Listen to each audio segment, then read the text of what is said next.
దేవుడు ఏం చెప్తున్నాడు?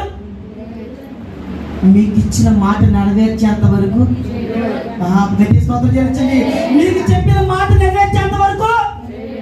ఈరోజు చెప్పండి, నా దేవుడు నాకు ఇచ్చిన మాట నెరవేర్చేంత వరకు నా చెయ్యి విడిచేవాడు కాదు. ఎందుకంటే నా దేవుడు సజీవుడు.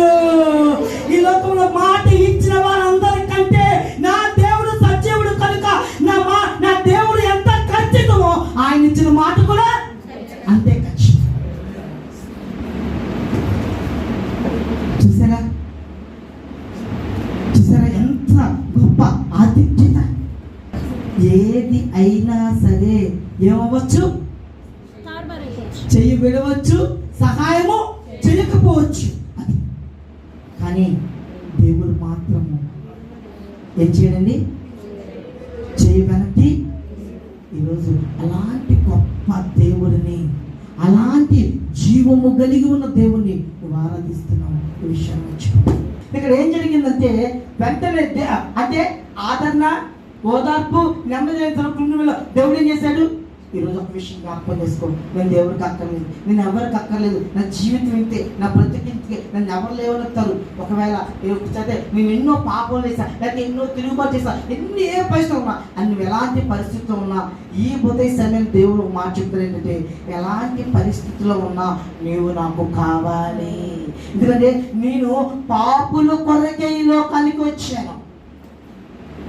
అందుకనే చూడండి, సేన అనే దురాత్మలు పట్టిన ఒక్క వ్యక్తి కొరకు యేసు వెళ్ళాడు. అలాగే సమరయ స్త్రీలో ఉన్న సమరయ ప్రాంతంలో ఒక్క స్త్రీ కొరకు వెళ్ళినాడు. ఆ పాపంలో పట్టబడిన స్త్రీని అందులో రాళ్ళతో కొట్టి చంపుతుండగా అమ్మా అని పిలిచాడు. ఎందుకంటే దేవుడు పాపాన్ని ద్వేషిస్తాడే కానీ మనిషిని ద్వేషించాడు.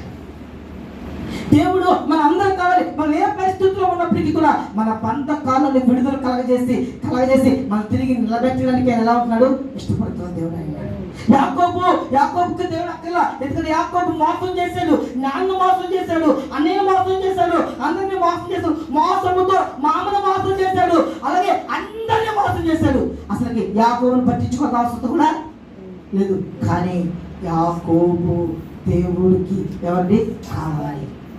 ఈరోజు దేవుడు అందుకనే ఏ బిడ్డ నశించుట చిత్తము కాదు. ఎవ్వరు ఒక వ్యక్తి పాపి తన పాపంలో నశించుట ఇష్టమలేదు. ఆ పాపములో ఉన్న వ్యక్తి ఆ పాపములు విడిచిపెట్టి నా దగ్గరికి రావాలని నేను ఇష్టపడుతున్నాను. ఎంత ఘోర పాపినైనా ఆయన ఏం చేస్తాడండి, క్షమిస్తాడు. అర్థమవుతుందండి? ఇక విషయాన్ని జ్ఞాపకం చేసుకోవాలి. మాట్లాడుతున్నాడు, యాకోబు నువ్వు నాకు కావాలి. అందుకని ఈరోజు దేవుడు అన్నాడు, నువ్వు మీరందరూ నాకేం చేయాలండి, కావాలి. మీరు నాకు అవసరం. ఒకవేళ మీరు ఏ పరిస్థితిలో ఉన్నప్పటికీ కూడా మిమ్మల్ని నిలబెడతాను.